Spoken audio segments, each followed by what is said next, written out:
Good afternoon, everyone, and thank you for joining MHPA for our weekly Webinar Wednesday series. Before we get started, I just would like to remind all of our attendees that today's webinar is in listen-only mode. If you have any questions throughout the webinar, please enter them in the Q&A section located at the right hand of your screen. Our presenters today will address questions throughout the duration of their presentation. I would like to welcome and thank MHPA's Business Associate Member, Partner RE, for leading today's webinar. So without further ado, I'd like to turn it over to Missy Kaveen, RN Vice President and Managing Director of Pulse and Plus Program from Partner RE. Welcome, Missy. Thank you, and thank you everyone for joining us today. As mentioned, my name is Missy Kaveen, and I'm the Vice President and Managing Director of the Pulse Plus Program at Partner RE. This webinar is another in a series of educational events that we are excited to be presenting. At Partner RE, we recognize the importance of providing our clients with information on the latest trends to assist them in managing risk. Our topic today will be specialty pharmaceuticals. Patients with multiple chronic and rare disease conditions are a significant driver of healthcare costs, with medications being the largest category of expenditures. The distribution of pharmacy spend has changed significantly over the last several years as more and more dollars are spent on specialty pharmacy medications. Innovative specialty drugs are providing important cures and treatments, with new therapies approved on an ongoing basis. However, with progress and innovation comes a high price tag. Today, we'll discuss these innovations and associated costs. Our speaker today is Dr. Stacy Borens. Dr. Borens is the founder and Chief Medical Officer of Advanced Medical Strategies. AMS is a healthcare payer services company providing claims integrity analytics and decision support solutions. In addition, Dr. Borens is a respected and much in-demand speaker at seminars worldwide. She has appeared on a multitude of educational panels, workshops, podcasts, and hosts her own webinars on a regular basis. Dr. Borens earned her medical degree from Hahnemann University in Philadelphia, Pennsylvania, and completed an internal medicine residency at Thomas Jefferson University Hospital, also in Philadelphia. She holds a BA in biology from Brandeis University. We welcome questions throughout the presentation, but we ask that you type them in. And of course, we look forward to speaking with you on an ongoing basis as well. So let's begin. Dr. Borens. Great. Thanks so much, Missy. Good afternoon, everybody. Well, it's afternoon where I am on the East Coast. It's about 3 o'clock. So I guess for some of you on the West Coast, it's just turning to noon. We're supposed to start to have snow tomorrow, and I'm in a very unhappy camper about that because November 15th is far too early for snow for me. So today we're going to talk about specialty pharmaceuticals, and I'm going to tell you about some newer drugs that have come out, like the CAR T therapies, some of the gene therapy that's available, and then we're going to talk about some exciting developments that are being looked at for additional types of gene therapy that might be on the horizon in the next couple of years. That's probably going to take us the full hour. I'm going to try to get through everything that we can. The slides will obviously be available for you. We may not get through all of them, which is totally fine. They're really there for your education. So if you have questions as we go through, please feel free to type them in the box, and I will do my best to answer them as we get through this. So let's talk about specialty drugs. So first, what is a specialty drug? And you will find you could convene 10, 20, even 30 different people, and you won't actually find a consensus on what is considered a specialty drug. But there are some various definitions out there, and I'm going to give you one that I particularly like because I think it has some very helpful criteria. But first, CMS, or Medicare, actually defines a specialty drug as any drug for which the negotiated price is greater than $670 a month.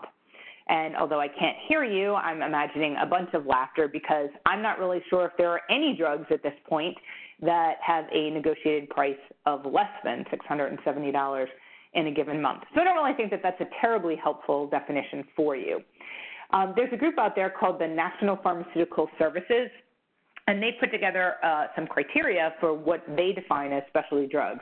And they require any two of the following criteria that I'm going to give you. So you don't need to have all of them, just 2 out of the 6 that they have. And so the first is that it treats a condition which it requires intensive clinical monitoring of the patient. You could make the argument that patients who have diabetes and receiving insulin are patients who require intensive clinical monitoring.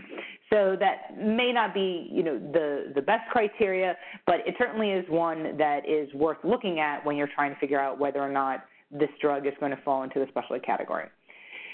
So the second criteria would be a drug that requires special patient training or patient compliance assistance. I think that does tend to get you a little bit more helpful in terms of criteria, although a lot of the newer drugs that I would consider specialty drugs, such as the cancer drugs, are oral. They're simple oral pills.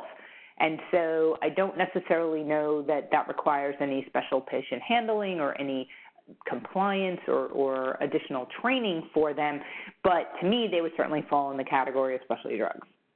The third would be require special handling, such as storage or preparation, and we are going to talk about drugs that fall into that category. The fourth is require special administration by the patient or a healthcare professional. So again, sort of taking it out of that oral realm. Any drug that would have a limited distribution network. Some drugs are in restricted programs and can only be requested through these risk management strategy types of programs. So that makes them a specialty drug. And then finally, of course, has a high total cost. That is otherwise not defined. So high total cost, I think, will mean different things to different people, depending on where you sit in a spectrum on the payer side. But those are the 6, and as I said, it requires really only 2. And so, really the definition of a specialty drug will just continue to evolve as we have more pipeline advances in the next upcoming years. And it probably will turn out that these drugs are going to best be defined by a full range of their attributes as opposed to something like cost or route of administration or special handling, et cetera. So that's, sort of what we're talking about. We're not going to be talking about steroids and Tylenol and sort of all of these lower dollar drugs. So where are we in terms of trends?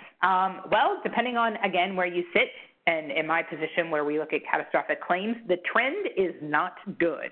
So in 1990, we had what was considered at the time 10 specialty drugs.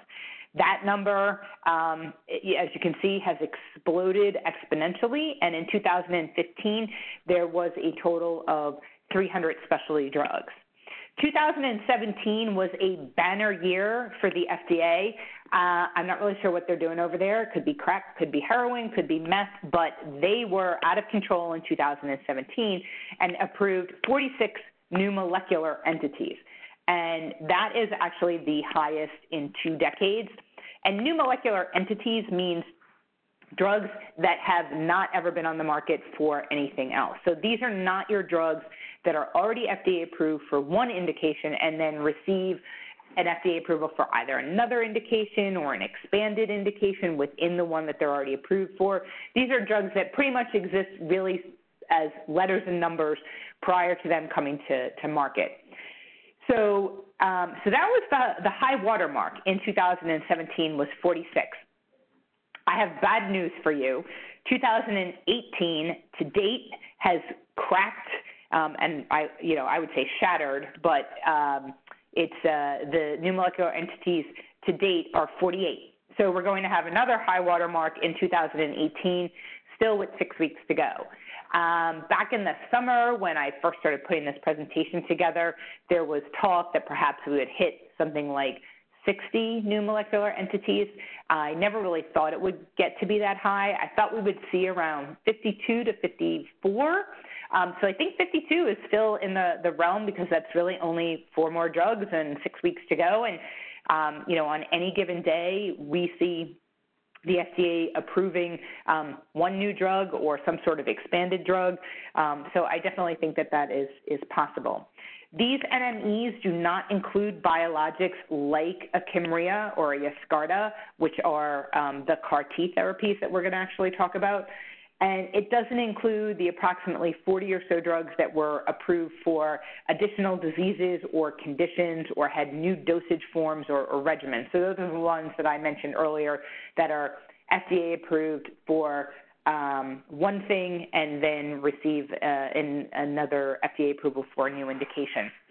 The prototypical drugs for that in 2018 has actually been both Opdivo and Keytruda. It's sort of a race to see who could get the most indications actually approved. Keytruda just had one earlier this week where it became FDA approved for a primary liver cancer. So I would expect Opdivo next week to get some FDA approval, and whether or not that's liver cancer is hard to say, but they kind of have been running neck and neck in 2018. First cycle approval back in 2017, that means drugs that were FDA approved without request for any additional information was achieved in 85% of the cases. So that was very high. There were 34 new drug applications that tied for the second most ever.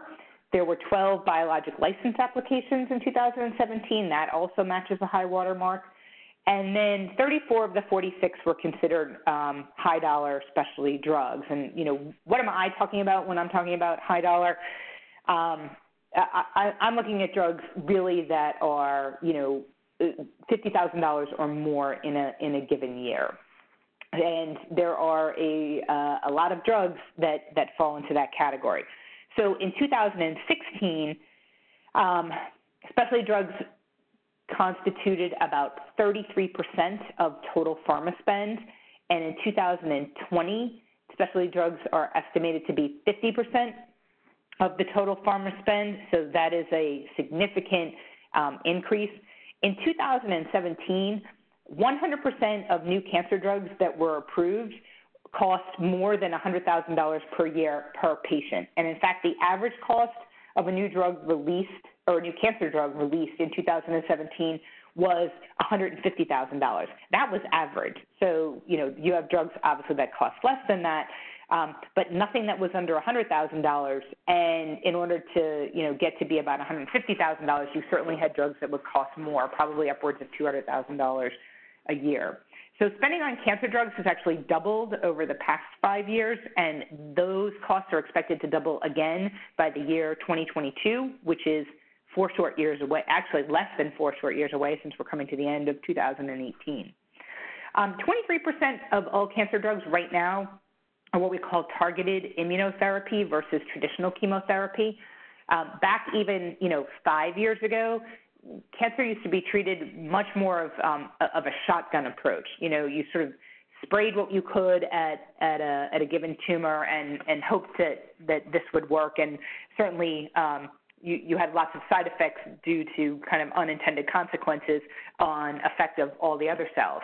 We're really moving more to what I like to call a sniper-like approach, and actually what you will hear people talk about in the industry is something called precision medicine. And those are the things where we're looking at targeting mutations versus sites. So a lot of the new drugs that get approved are in this immunotherapy category because we're looking much more at what is a mutation that a cell surface expresses versus where it's located. So you may see something like prostate cancer being treated with, say, Herceptin, if it turns out that prostate cancer actually expresses a HER2 mutation. There are other cancers other than breast cancer that express HER2 mutations. One of the lesser-known ones is stomach cancer, and so Herceptin and Perjeta actually get used for that. And then even lesser-known is gallbladder cancer, and so there is a subset of patients who have a certain segment of cells that will express HER2, and we've started to use Herceptin and Perjeta in them. So you'll hear a lot about this precision medicine, and that is going to really be the way that cancer gets treated in the future versus, you know, you have colon cancer and, you know, these are the drugs that we use to treat colon cancer by site, and, you know, we have multi-drug regimens.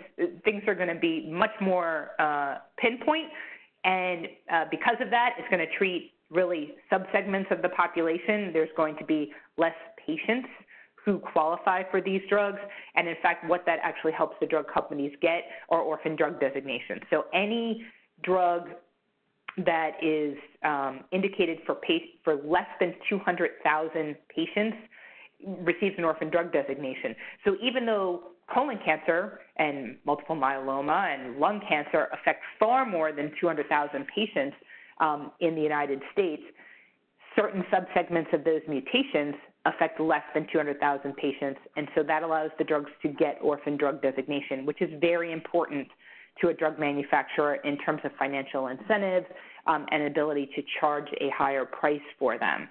So, so there's, sort of good points and bad points to precision medicine because, people are looking for narrower and narrower indications to make up some of the research and development costs, but less and less patients are going to qualify for those treatments, so we're not, helping the greater good in certain circumstances. So on this slide, I'm not going to go through it in any great detail. It really is just to give you kind of an idea of some of the different drugs that are on the horizon. Probably the one that's of most interest right now is the third one there, which is Riplasm. That is a drug generic called plasminogen. It's going to be used for congenital plasminogen deficiency, for which there really isn't any other treatment. If you're lacking the enzyme, what you need to do is replace the enzyme, and so that's what plasminogen will do. Has some interesting effects in patients who have idiopathic pulmonary fibrosis, for which there also is no cure. The only real treatment that we have for those patients, there were a couple of drugs that were FDA approved a few years ago, most notably a drug called OFEB, but truly the only real treatment for this is typically a bilateral lung transplant. So it'll be interesting to see what happens with these types of drugs, and you'll have to weigh the cost effectiveness of what it costs for a bilateral lung transplant, which could be $800,000 or $900,000, versus what this drug will actually be priced at. And the only other piece I really wanted to talk about on this slide are biosimilars, because let's see, we're in November. I would say about a year ago around this time, biosimilars were sort of all the rage. Everybody was really talking about what biosimilars were going to accomplish. And if you're not familiar with a biosimilar, really what it is it's a drug that is exactly the same as a trade name drug. So you have drugs out there like, and I'm just going to use Humira because there are so many biosimilars to Humira, made by AbbVie, Humira, and that has a certain generic component and structure. So biosimilars have the exact same generic component and structure, except they have some different types of inactive ingredients. And so what you'll see is that the generic name of the biosimilar is exactly the same as the generic name of Humira, and it really just has 3 or 4 different letters that are nonsense, really letters sort of added on to the end of it. And they were supposed to really drive costs down, because what would happen is they would get approved for the exact same indications as your traditional drugs like Humira and Neulasta and Epogen, but they were supposed to be 30% less. The charges yearly would be, on average, 30% less than what you would see. But they really haven't materialized this year, and it's hard to know if they're going to materialize really at all, because what happens is the minute that these biosimilars launch, the drug companies that own the original drug, the trade drugs such as Humira, they file patent lawsuits. And so these lawsuits take a long time to work their way through the courts. And even in the cases where biosimilars do win, or where they come to some sort of settlement, the launch dates are pushed out significantly. And there was a lawsuit that was settled actually fairly recently between AbbVie and Amgen, and Amgen made a biosimilar for Humira, which was called Amjevita, and all the parties agreed to the settlement, and as part of the settlement, Amgen agreed not to launch Amjevita in the U.S. until 2023. So that's 5 years from now. So we'll be waiting 5 years for Amjevita, or really any Humira biosimilar, because AbbVie has now gone to Sandoz and a couple of the other pharmaceutical companies, and all of the biosimilars that have been FDA approved have all reached some sort of settlement with AbbVie where they're not going to launch for about 5 years. So I don't know that biosimilars really will ever become the thing that we would like them to become, simply due to the lawsuits and the time it takes to work through the courts. And then, of course, settlements always involve compromise, and so typically it's going to be the smaller fish that ends up on the poor end of that. So Amgen won't be able to lodge their Amgevita in the U.S. until 2023.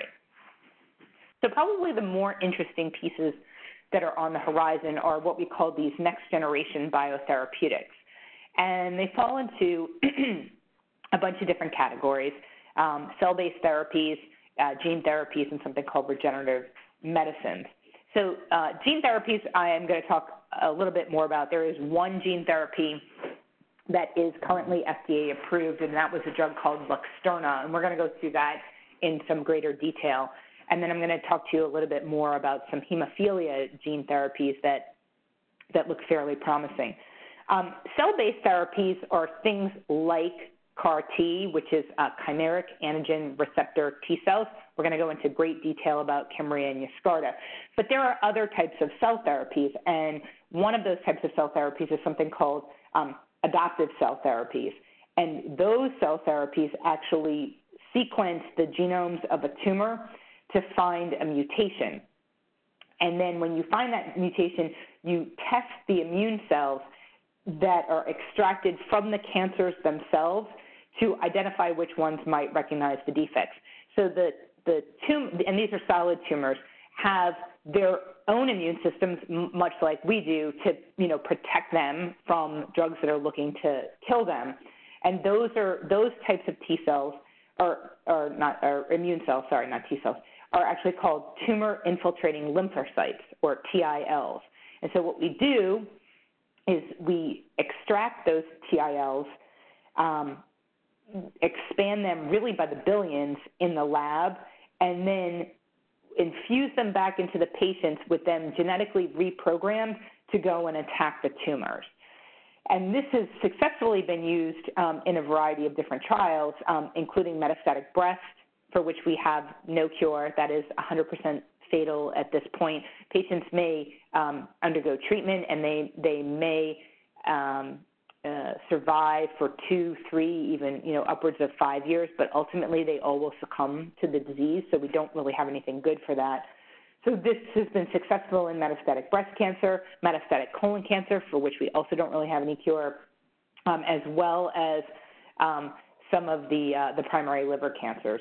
So there's a lot of trials that are going on with these, and again, this is going to rely specifically, again, on the mutations within the tumor and not the tumor type. So again, it's going to be that precision medicine that we're really looking at. Regenerative therapies, again, not really going to talk too much about them. We sort of expected to see between 5 and 8 of those types of therapies actually launched this year. They really have not come to fruition, but they are expected to make up about 20% of drugs over the next 5 years. Again, we'll kind of have to see if they have success in their trials.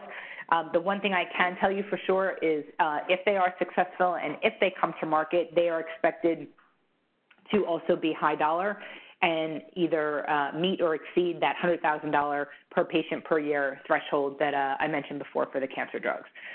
So there's a lot of exciting research going on in the specialty pharmaceutical world. As a clinician, I certainly find it fascinating, and I think it's interesting to see some of the things that we'll be able to do. People like to talk about cures for different diseases. Some of these types of therapies do have the potential to do that, but, we're still really, really in the early phases of it, and we're going to need to watch the trials closely to see what happens with them.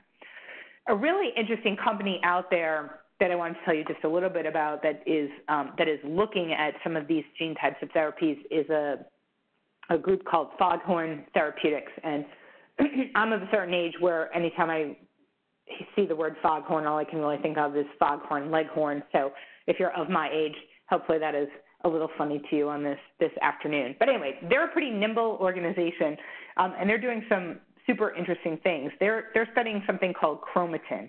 And chromatin, for any of you who are not clinical, just to give you a little background, chromatin is actually the binding material that's used to package DNA into cells.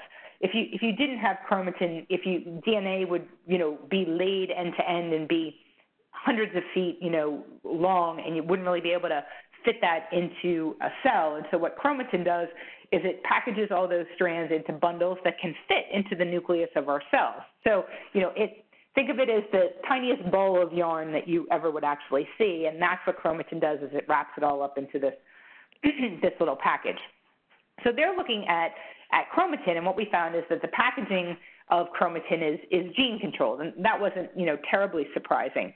But they were studying a fairly rare, although very aggressive type of sarcoma called synovial sarcoma, and what they found is that was caused by changes in protein that regulated chromatin, and that actually was a surprise. And so what they're looking at is, well, if there are ways to manipulate the genes that control chromatin, it's possible that we might be able to prevent synovial sarcoma from happening, because we'll be manipulating those proteins that actually regulate the chromatin. So it's sort of exciting cutting-edge technology, and although that's a rare cancer, about 20% of all cancers involve similar types of changes in the regulatory system of these cells, and that includes very, very common ones like non-small cell lung cancer and prostate cancer. It also could have impact on non-malignant types of diseases, things like autism and schizophrenia and potentially Alzheimer's or other degenerative diseases of the brain. So it's a fairly exciting thing to really look at. The one thing that you guys may, unless you live under a rock, have heard of in the news is CRISPR technology. And CRISPR, again, very interesting, where what we do is we splice out pieces of somebody's DNA that have defective genes, and we insert either copies of a gene that they're missing, or when it's defective, we insert fully normal and fully functional copies of the gene, and it allows people who may have been missing those genetic functions to actually go ahead and make the types of proteins that they need to do. So CRISPR has a lot of utility in terms of, potentially being able to cure a lot of diseases, because if you can rid yourself of defective genes or understand that somebody is lacking a gene and then go and give them that gene, you have the potential to prevent a whole host of diseases. But CRISPR has a lot of problems, and there's certainly a lot of ethical discussions that people want to have about CRISPR, none of which we're going to talk about today. But the one thing I did want to mention that is a potential problem with CRISPR is that in some of the more recent trials, what they found is, when you're talking about manipulating genes, it's sort of, harnessing a lot of power in your hands. And the pieces that we cut out, we don't realize how dependent the genes that are adjacent to those pieces are dependent on the very delicate balance of the way the DNA is structured. And so what we found in a few instances with CRISPR is where you would, cut out a piece of DNA and then replace it with a different piece of DNA, is that the cells adjacent to where that piece had been cut out underwent some regulatory changes. And in some cases, something got turned on that typically would be turned off, or something got turned off that would typically be turned on. And the concern with that is that when you turn genes on and off, you start to worry about things like causing cancers. Because if a gene is supposed to be off when it's and it's turned on, perhaps that allows for a different type of cell growth that would be deleterious to that particular patient. So there is the potential when you're looking at CRISPR, although we're looking at perhaps curing a patient of a disease they have, potentially inflicting a disease that they may not otherwise have had. So there's a lot of things that we really need to look at, with CRISPR. But interesting to follow, and, you know, certainly it's good to know that these are the types of problems that you can actually see. You want to know about that sort of when you're in the lab before you're, you know, talking about real human patients and you know, potentially causing cancers in patients. There's sort of a whole host of other things that are out there. Stem cell transplant for multiple sclerosis is actually back. It looks like that is fairly effective in patients who've had periods of relapse and have really been refractory to all other medications.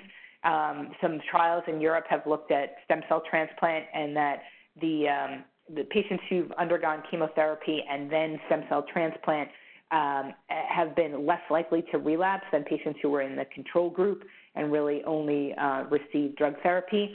So that's kind of making a comeback. So there's a lot of different things that are sort of going on out there. So I'm going to stop there before we get into sort of actual CAR T therapy and tell you about that and see if anybody has any questions. So I'm not able to see the questions, so if you guys can let me know if we have any questions, that would be super helpful. At this time, Stacy, no one's entered any questions in. Okay, great, thanks.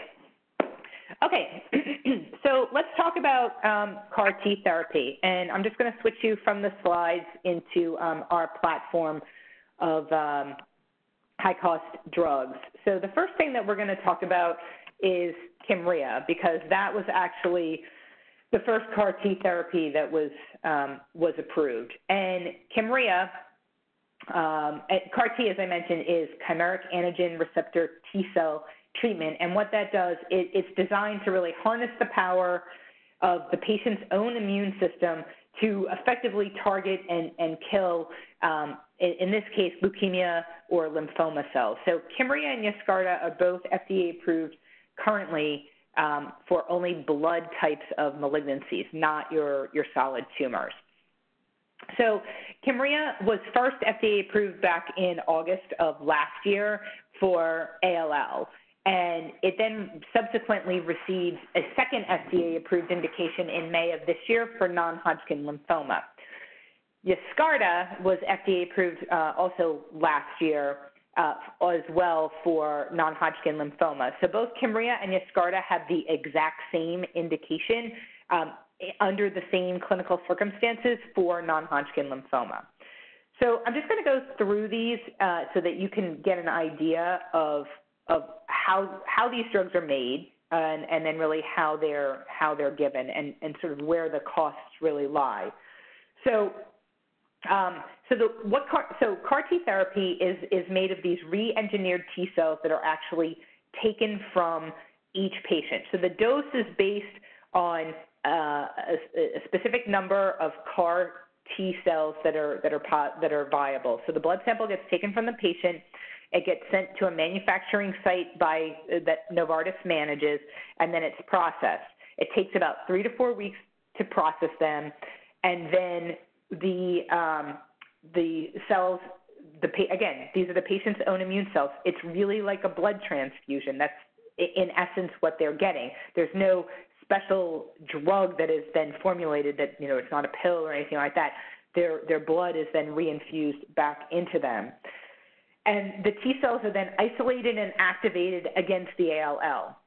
And then once it's given, the patients have to remain within 2 hours of the administering facility for up to 4 weeks. And there's about 45 or so different sites across the country that administer CAR T therapy.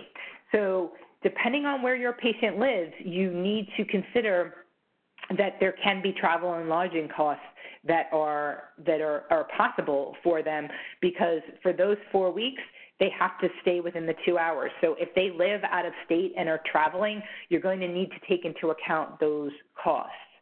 The other thing that you're going to need to take into account is that Kymriah for ALL is not first-line therapy. It's indicated under very specific circumstances. So it's indicated to treat a B-cell precursor, ALL, so not a T-cell, ALL, that is refractory or in second or later relapse for patients who are under 25 years old.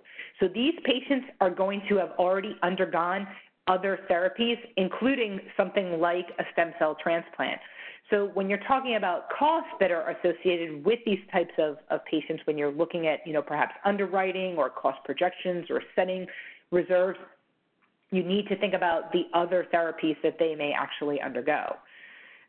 So again, we're talking about in terms of line of therapy, this is, second, third, fourth, or later. This should not be the first thing that you actually see for these patients. Kymriah is only available through one of these restricted programs that I mentioned to you. And then how do you give it? Well, it's a one-time dose. That's all they can get it one time. They can't get it again. And we'll look at again, I'm going to look at pediatric dosing because it's not indicated for adults over 25, and ALL tends to be more of a pediatric malignancy. So you can see that depending on the weight, you either get a fixed dose of T cells, non-weight based if you're under 50 kilograms. If you're over 50 kilograms, you get more of a weight-based dose, and then they actually undergo something that looks like a pre-transplant conditioning regimen where they receive chemotherapy, so like fludarabine and Cytoxan, and then about 2 to 14 days after the completion of that is when the Kymriah is given. Again, it's meant to be a single infusion. A main side effect for these CAR T therapies is something called cytokine release syndrome, and there's actually a drug called Actemra, which has some other indications, that was approved to treat CAR T cell cytokine release syndrome at the time this was approved. Again, I'm not sure if any of you are clinical, but we're not going to go into what cytokine release syndrome is, other than for me to tell you, think of it as being the sort of worst anaphylactic reaction you could ever imagine in terms of an allergy happening in all of the organs in your entire body all at the same time.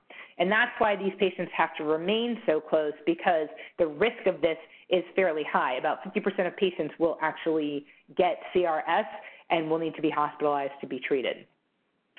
So what does it cost? Well, we have sort of a variety of different benchmarks, to tell you about. What I'll tell you is that what Novartis says that they're going to charge is $475,000. That would be if what they build the drug at is average wholesale price.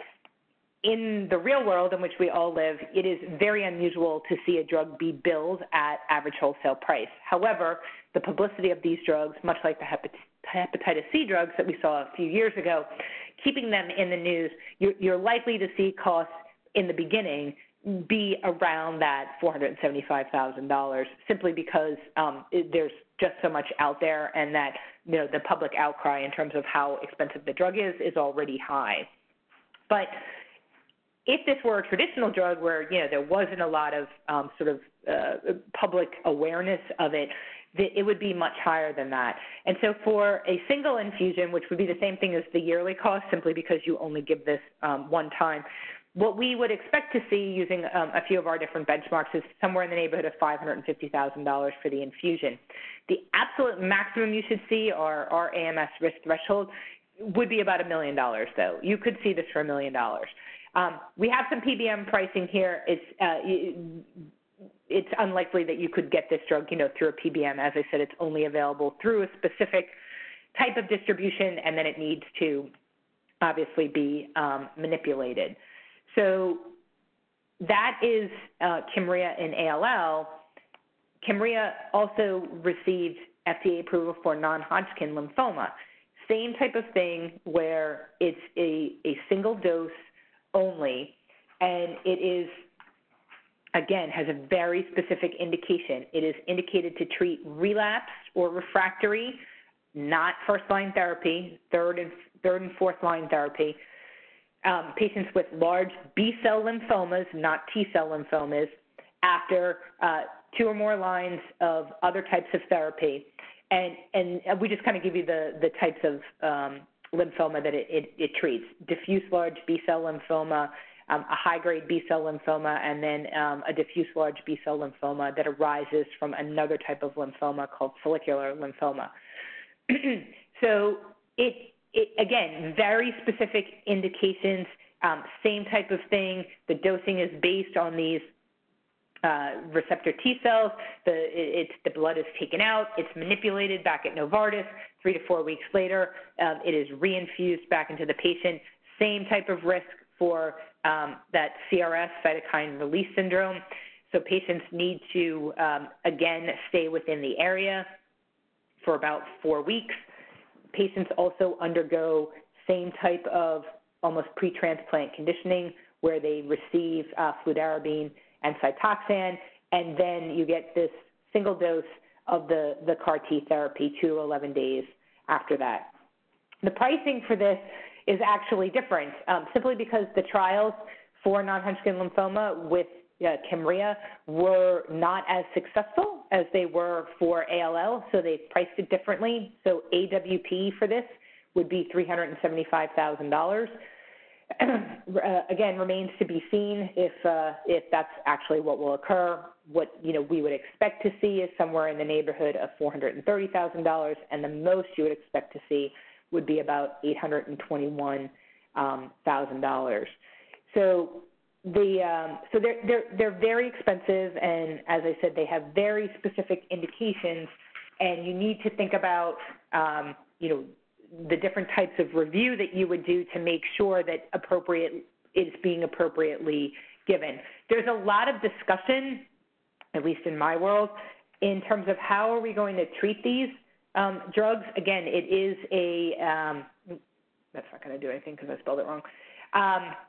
There is some debate about whether or not this would be considered a drug versus a transplant, because again, you're reinfusing almost like an autologous transplant where you're giving somebody back their own blood. So there's a lot of conversation about how will we treat this? Will we be looking at trying to put almost transplant-like contracts into place where the drug cost itself actually is wrapped in there? And you'll have, pre-quote transplant and I guess it would be called sort of pre-CAR T and post-CAR T services. And some of the transplant companies are out there looking at doing that. I don't know if any of you have had any experience or seen CAR T being given to provide any insight to the group on that. But if you did, please type that into the questions, and then we can kind of let people know what your experience with it has been. Yescarta is the other CAR T therapy. That was approved just a little over a year ago, October of 2017. Again, exactly the same as Kymriah for non-Hodgkin lymphoma under the exact same circumstances. This was developed by Kite, which Gilead then actually bought, whereas Kymriah is Novartis. And patients who receive Yescarta are monitored for at least 7 days within the healthcare facility following the infusion, and again, still need to remain in the area. And you can see the costs, again, for a single dose, exactly the same in terms of Kymriah at the AWP of $375. But again, our cost projections really would be about the same. So those are the two active CAR T therapies, and how they're being given and what they're actually FDA approved for. There are a lot of different avenues for CAR T therapy that are out there.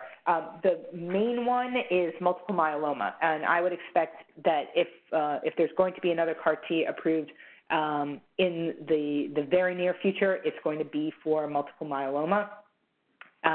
These are just some one of the most promising studies looked at, again, very heavily. This was actually presented last year, and there are a ton of other trials. So this is 2017, not 2018. So this looked at very heavily treated patients for multiple myeloma, so meaning they've undergone other therapy, and that could have included, again, a stem cell transplant. 56% of patients treated with CAR T went into complete remission in relapse or refractory disease. That was pretty impressive. 94% actually had some sort of response. So they didn't achieve complete remission, but they had either a partial response or better in 94%. And 71% had progression-free survival, meaning they had no evidence of recurrence of disease within 9 months. that is a short period of time. So we're going to need to follow these types of trials out to see do they bear out, continuing on in in years. Multiple myeloma ultimately relapses, but some of those relapses for patients can be 2 or 3, even 5 years out. So again, a lot to really focus on in terms of length of time that these patients do not have recurrence. CAR-T is being looked at in solid tumors as well. It is really challenging to look at this simply because there's a difficulty in identifying the appropriate antigens on the on the surface of a solid tumor that is also not on normal tissue. So again, trying to do that sniper approach, it's difficult in CAR-T and solid tumors to affect only the receptor on only the cell that you want to do. Some of the most promising is, again, in those synovial cell types of cancers, in this case, carcinomas versus sarcomas, again, and as well as in melanoma. Glioblastoma, another really terrible disease. No cure for it. Senator John McCain, that is the disease that he actually passed away from. But they're looking at CAR-T therapy directed against certain types of growth factor receptors on the surface of glioblastomas, and have had some success. In May of this year, Thomas Jefferson University, my alma mater, actually reported some success in using CAR-T on colorectal cancer in lab mice. So the same type of target in colorectal cancer is also seen in pancreatic and esophageal cancer. So the next sort of step for CAR-T and solid tumors, at least at Jefferson, is going to be some of the human trials. So it'll be interesting to again, see what happens. So that's to give you just a little bit about CAR-T. And I'm going to stop while I look up the next drug that I'm going to talk about and see if we have any questions at all about that. Hi, Stacey. Not at this time, no questions. Okay. You guys are a quiet group. I think everybody's just looking forward to Thanksgiving next week and dreaming about turkey. So we're going to talk about gene therapy next. The only gene therapy that is currently FDA approved on the market is a drug called Luxturna. This was approved back in December of 2017 for something called inherited retinal dystrophies. I'm not going to kind of go into all of the different types of mutations that it's associated with, but the most well-known inherited retinal disease that's caused by the specific mutation that this drug affects is something called retinitis pigmentosa, and that's sort of fairly common in the world of catastrophic claims. So I mention that only because that might be one that you're actually familiar with. So Luxturna was approved back in December of 2017 to treat patients who had this specific type of mutation, who had vision loss but have viable retinal cells. That means the retinal cells actually still have to work. And Luxturna is something called vector-based gene therapy. And so what happens is a virus actually delivers a functional copy of the defective gene. And in this case, it's actually delivered to the eye. And so, it's not given throughout the bloodstream. So viruses are, pesky little buggers for anybody who's ever had the common cold. And they are so tiny, they have the ability to get into pretty much, any cell. And so what you do is you package these copies of the gene into a virus and then deliver it where you want it to go. And that allows it to pass through a lot of the barriers that the body may actually have that would typically destroy something as large as a copy of a gene. And when I talk about large, I mean, we're talking about, things that are smaller than the head of a pin, but in microscopic terms, a gene is actually fairly large, whereas a virus can be much, much smaller. So the Luxturna is given in each eye on separate days, so there's 2 total infusions. Those have to be separated by at least 6 days. And it is it's given in a surgical suite, and a surgeon who is very skilled at performing, eye types of surgeries. It's given with some steroids. And it has the potential to be a one-time gene therapy cure, but what they've noticed is that the efficacy of the Luxturna really has been for about 4 years. So it's not a true cure because the patients actually will progress eventually and begin to lose sight again. So, 4 years is certainly much, much better than nothing in terms of your sight and loss of vision, but we're not quite there yet in terms of an actual cure for these types of disorders. But, we're at least on the path. So, again, as I mentioned, all you do is you give it subretinal. That's just below the below the retina in the eye, and there are 2 infusions that are given. The cost for this, Spark Therapeutics, which is actually a company located outside of Philadelphia where I am, so they announced that a full course of treatment will cost $850,000. Still super expensive, and that would be if the drug is billed at or below AWP for that to actually occur. What you might see, though, as time goes on, and there have only been 3 patients to date treated for this, so it's it's not like this is extremely common. So again, very high profile. So you might see the $850,000, which is still obviously extremely high. But what we would expect to see is somewhere in the neighborhood of $980,000. But you could see almost $1.9 million for the 2 infusions. Now, Spark did announce that it will offer a partial refund for health insurers if the drug doesn't work in the first 3 months after treatment, and then they may again look at considering a refund after 2.5 years if the patients have progressive vision loss. So it is something where they are looking at sort of a money-back guarantee. Novartis has talked about that with Medicare for Kymriah if patients relapse within a certain period of time. I don't know that they've extended that to commercial payers at this point. But again, we're talking about small amounts of patients right now that have been treated.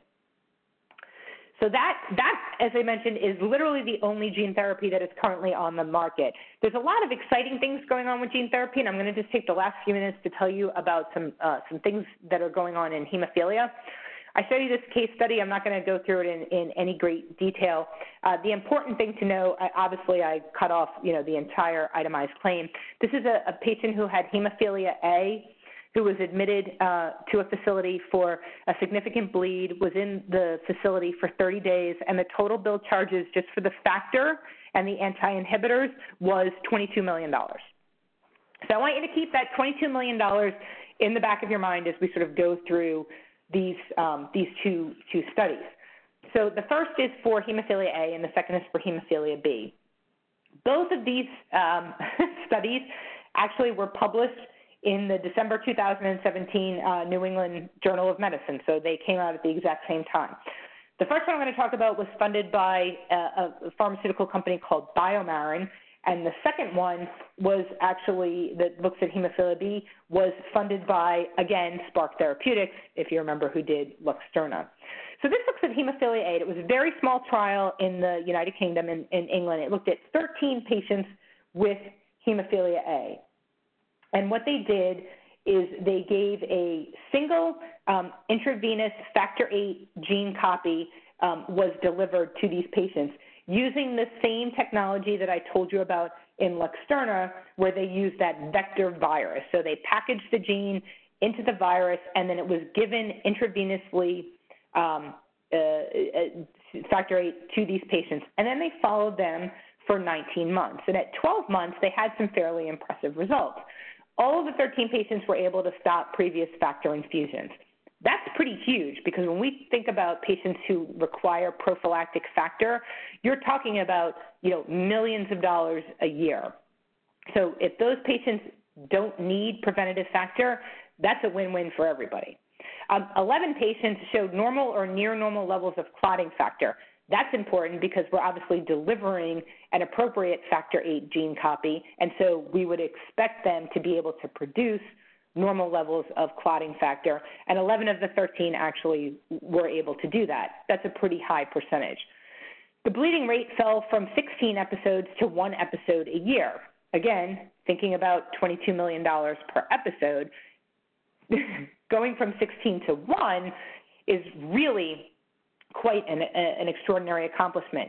They don't really talk about how significant that 1 episode is. If you're still talking about 1 terrible episode where you have $22 million, that is different than if you have a much less significant bleed, something where patients are maybe in and out, just need a little bit of factor. The amount of factor that you have in your blood will be directly linked and correlated to how many bleeds you actually will have and how significant those bleeds will be. So if that 1 episode only costs, say, $50,000, that's a much better thing. The key with this, though, is it excluded patients who had inhibitors. Patients who have inhibitors, kind of think of the inhibitor as like a Pac-Man going around chewing up the factor. So if you have an inhibitor, it takes much more factor to prevent or stop a bleed than if you don't have an inhibitor, because the inhibitor is out there kind of chewing away at the factor as it's being given. So we don't really know what's going to happen in patients who actually have inhibitors. What is that going to look like? And then what are the costs? And we don't really know what the costs are, but some things that have been actually bantered about in the past several weeks would be that this type of therapy would cost in the neighborhood of $1.5 million. Again, single infusion, one-time cure, perhaps not having these $22 million bleeds. You have to look at the cost effectiveness. So $1.5 million, although I agree, is a lot of money. Cost effectiveness-wise, you could be saving millions and millions of dollars in hemophilia patients each year. And then the last thing is to talk about hemophilia B. As I mentioned, same publication, funded by Spark Therapeutics. This was a US-based trial, a little bit smaller, only 10 patients. What they did is they did the same type of thing, a vector virus. They delivered the factor IX gene directly into the liver this time. There actually had been previous gene therapy tried with hemophilia B, and that really didn't work either because the patient's immune system destroyed the cells or the cells didn't make enough factor IX. And so by injecting them directly into the liver, that allowed for a very unusually potent version of factor IX to kind of make its way into the liver and try to avoid those pitfalls that they had previously. Those patients were followed for 18 months. Again, pretty significant results. On average, the livers began making 34% of normal level of factor IX. That is enough to prevent most bleeds. In fact, 9 out of 10 patients had no bleeding episodes, and 8 out of 10 patients no longer needed prophylactic factor IX. And although hemophilia B is much less common than hemophilia A, hemophilia B is called Christmas disease, when they need prophylactic factor, it still is just as expensive as hemophilia A. So not requiring it is, again, a good thing. In terms of side effects, only 2 patients had elevated liver function tests, and that resolved completely with steroids. The costs, again, really unknown, but expected to be similar to what you would see for the gene therapy in hemophilia A. So you'd be looking at, say, $1.5 million for, again, a one-time therapy. So we've reached the end of our hour. I had some other claim examples I'd be happy to show you, but as there's too much to talk about, and so we're always going to run out of time, and I will always have more to tell you. So if there are any questions, I'm happy to answer them. Otherwise, I will turn it back over to Missy.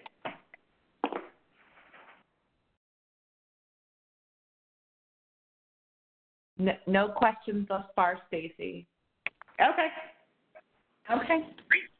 Well, thank you, Dr. Borns, very much for that great information. As you've seen, it is now more important than ever to make sure that specialty pharmaceutical costs are proactively addressed. We appreciate your participation on this webinar. Please feel free to contact us if you have any questions on this or any aspect of the Plus program. Great. Well, I Thanks just so want much. to have a great day. Great. Thank you, everyone, for joining us today.